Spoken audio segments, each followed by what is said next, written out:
Let's talk about the annotated bibliography, what we commonly call the ABs. One tip that I learned, and I learned it, I was probably 100 ABs in, because I know a lot of professors want you to like write a paragraph about the literature or the study, or some universities require that you write 3 paragraphs. Okay, you do whatever your department chair, your professor, or the university requires you to do when you're submitting them and turning them in.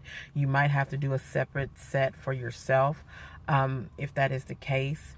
And I promise you, even if you have to do it like that, you're probably like, oh my gosh, that's just not too much. But I promise you, it will save you time. And this is the tip that I got. Let me get to the point.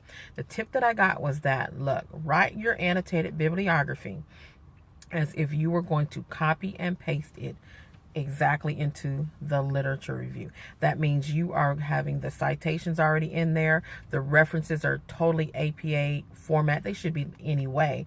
But the difference is that we wrote those annotated bibliographies as if we were going to copy and paste them, which means they already had the citation, and of course the reference was totally APA format, and the writing was APA formatted. Kept the same main points. Wanted to get in, what was the study about? What was the methodology? Qualitative, quantitative, mixed method.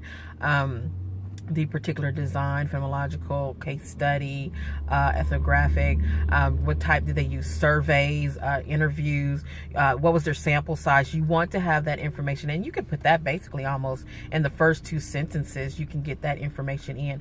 You also want to definitely have the findings. The findings are so important. I mean, there was like a lot of places, I got feedback and they're like, well, what were the findings? What did they find? I was like, oh my God, I got to put the findings. Okay, you want to definitely get the findings.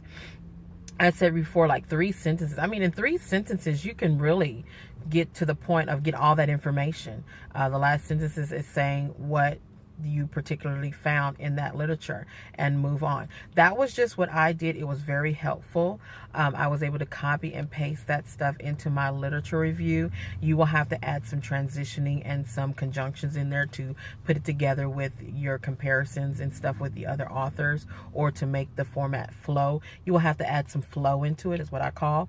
But still, if your professor allows you to at this point, you will have to ask, allow it at this point. I will probably copy and paste in the comment section some of my information, kind of give you an example. Or you can always email me to get some information on how I did it. But if your professor allows you to do this, it is so wonderful. This professor gave us this information.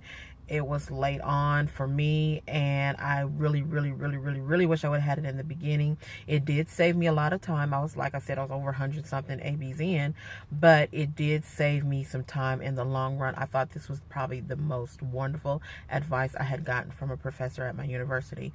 And basically, the person was saying, write your annotated bibliography as if you are going to just copy and paste it into the literature review.